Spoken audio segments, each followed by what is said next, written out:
Hello everyone, welcome to my channel. This is my first video ever, so I hope that you enjoy it. But honestly, everyone's really sick of these trends, but you know, people still click on them, people still enjoy the tea, so I'm making one. And you know, I had to get that clout anyway. But yeah, because of this video, I guess I should put a little disclaimer. So number one, if you are easily butthurt or offended, you already know you should click off, because even though I don't expect any less from, you know, the K-pop fandom, we should try to keep this as least toxic as possible. And number two, if you do get offended, I'm really sorry because I don't mean to. But yeah, with that, I guess we should just get right into it. So my first one is that I would not change the lineup for IZone. They were not my favorite, you know, top 12 contestants. Some of them were, but not, obviously all 12 of them are not my favorite. But I still would not change the lineup because they're all talented and they all deserve to be there, and I don't really want to sit here complaining about it, especially since there's nothing we can do. My second one is kind of a follow-up to the last one, but I find it really annoying when people make like ideal lineups for, you know, IZone or how Proteus 48 should have ended, and they're like ranting about it. But I find it really annoying because one, you can't like change it anyway, so there's like no point. And also, normally like the members that they pick to be in the lineup are like all main vocals and maybe one main dancer who's like normally Chaeyeon. And you know, I mean, I guess there's nothing wrong with their opinion, but it's kind of weird because, you know, every group needs to have, you know, just like some vocals, regular, you know, rappers and like lead dancers and stuff. So I don't really think that it needs to be all main vocals, and especially because just because if somebody isn't a main vocal or a main dancer or main rapper, that doesn't mean they aren't talented and they don't deserve, you know, votes. Twice's Yes or Yes is not boring, and it is their catchiest song yet. It's not like my favorite song or comeback of them, but it is definitely their catchiest. I have it stuck in my head 25/8. Touch and Baby Don't Stop are NCT's best releases of 2018. And if you include the 7th Sense, those are their top 3 best releases of all time. They're just like, they're god level. They're absolute songs of the year. They're beast. They're amazing. Nothing beats them. Number 5 is Naughty Boy is better than Shine.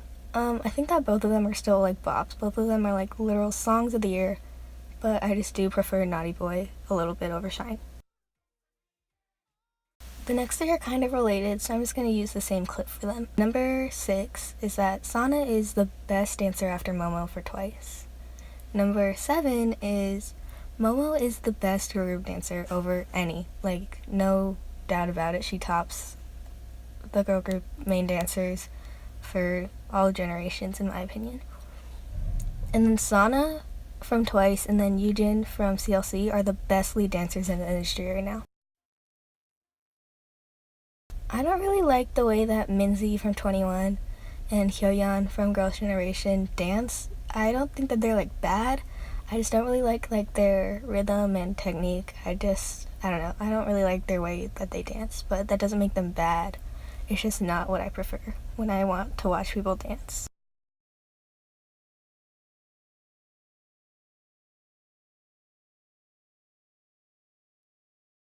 The next one is that might be a little controversial, I guess, but you know, don't get offended. Again, the disclaimer, I don't mean to offend anyone, but I never found Chewie the prettiest in Twice, even throughout 16. She's still pretty, but yeah. And then also with that, I think that she's gotten less pretty since debut. She's still pretty again, like a lot, obviously. Like, she has more beauty in her pointer finger than I do in my whole body. But like, the way that they've been styling her and her makeup and her hair just don't flatter her, and that makes her look a lot less pretty. Especially since she's like the youngest, she's the tallest, and like her body's changing and stuff. So I don't really think that the clothes they give her will make her look very pretty. But again, she's still really beautiful.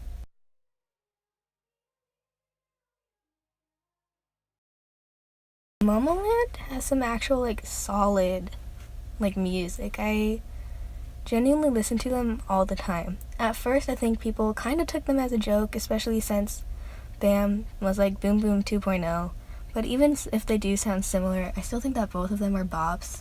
And like Freeze and their debut song were also really amazing. People, I feel like, only look at their controversies or like the look of the music videos, their visuals, or them as a group instead of the music, and don't actually try to appreciate it. Doo Doo Doo Doo was everybody's best era, and the best era is Doo Doo Doo Doo. I'm not gonna sit here and say that, Power Up was messy, but I do not like the choreography. The song is pretty good though. RBB is Red Velvet's top 3 title tracks, along with Red Flavor and Rookie. They're God tier. All the rookies, including male and female artists, all deserve an award. They've all done really well for themselves, and they've all had slightly good hits. I mean, I wouldn't really include Nature in that, but I still really do like Nature, and I think that they will get bigger as time comes on. And like Stray Kids and The Boys, they both obviously deserve an award, but I think most people expected Stray Kids. And then I honestly don't think anyone expected GWSN or Nature or Frumiz or Luna to win because, Mnet are snakes. But then they all did deserve awards, especially Idol and iZone, so I don't want anyone to hate on iZone because I think that's stupid, especially since they did deserve it and they worked really hard. And all the rookies have worked just as hard as each other. I don't like the way Mia from GWSN dances either. BBC is really great at managing Luna and taking care of them, but the way that they treat Orbits, yeah, that ain't it, sis. They don't let us record anything like Luna Studio and Cinema Theory. They aren't gonna release any of that. I mean, we do have Luna TV and stuff, but I don't know. I just don't really like that, and especially because with the whole fan club thing in the app, people probably really regret not buying it now, but some people just could not buy it. Maybe it's money issues or just their parents wouldn't let them or something. But yeah, I feel like releasing an app after the fact and not letting anyone else have access to it is kind of just really heartbreaking for Orbits.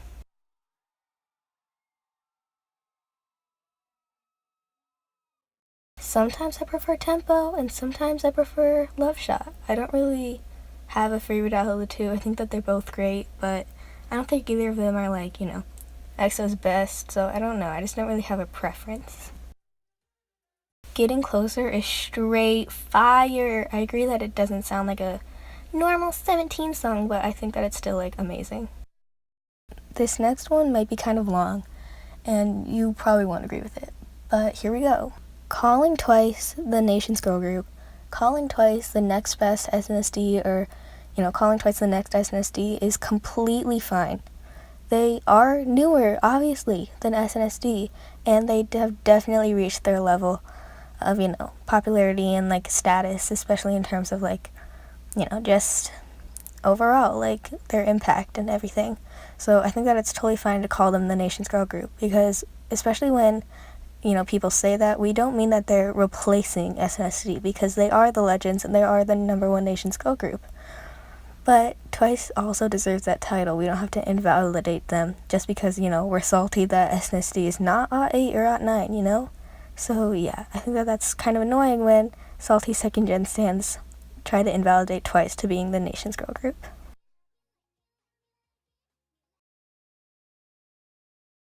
Irene is not quiet on variety shows. She's actually really fun and talkative, and maybe it's just because she's the oldest or the leader or something, or these men are too busy complimenting her look so she can't get a word in. But yeah, I don't really get why people call her really quiet, because she's actually really fun and tries to participate.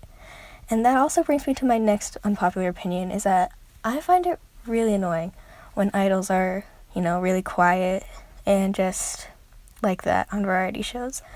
Because it's their job, they signed up to be famous, they signed up to do this, so they have to give their fans content, and they have to, be fun on a show that's supposed to be fun. I definitely get it though, because I used to be really shy and stuff, but again, they're meant to, talk a lot, and I don't think that they just have to stand there, acting polite or just smiling, especially if they're in just a polite, cute girl group, they don't have to be quiet all the time. Jimin's voice is not annoying. It's actually really cute. And her song Hey is a whole bop. I still have that on repeat. So stream Hey. I don't think that high tone rappers are better than low tone rappers, and low tone are not better than high tone. I don't really have a preference. I mean, I do like some idols and their voices, you know, better than other idols who have different types of voices, but I don't think either of them are necessarily better, and I don't really have a preference. That brings me to my last one, which is that Seulgi is the best girl group singer ever, right after Taeyeon. She beats everybody, in my opinion. She's just amazing. And you definitely can disagree with that, and also any of these. Obviously you can disagree with them, but I think that in terms of consistency and just her range and everything and her technique, I just think that she's an amazing singer. She's won King of Masked Singer 5,000 times, so if that doesn't show you her power, then what will? Stan Seulgi, stan Exit. I think it's okay for YouTubers who aren't K-pop related to use K-pop for clout, because they only get a few extra 1,000 views on that video, and then after that they're back to, clout chasing, so I don't really see a problem with it. The robot voice is not annoying. Go On is the prettiest in Luna. And with that, I think that the video is over. I think I probably do have more, but I made this really late, so I don't remember all my opinions. But if you agree with some of them, let me know why in the comments, and also if you disagree. But I hope that if you do disagree that you didn't go in the middle of the video and just dislike and click off. But hopefully if you're watching this right now that you did enjoy the video. And please subscribe, because I do plan on making more videos in the future, and even though this is low-key really hard to do, editing and stuff, it's really fun, so I also have more ideas to do. So please subscribe and comment on my videos, like them, and yeah, I hope that you have a really good day, and happy holidays as well. Stan Luna!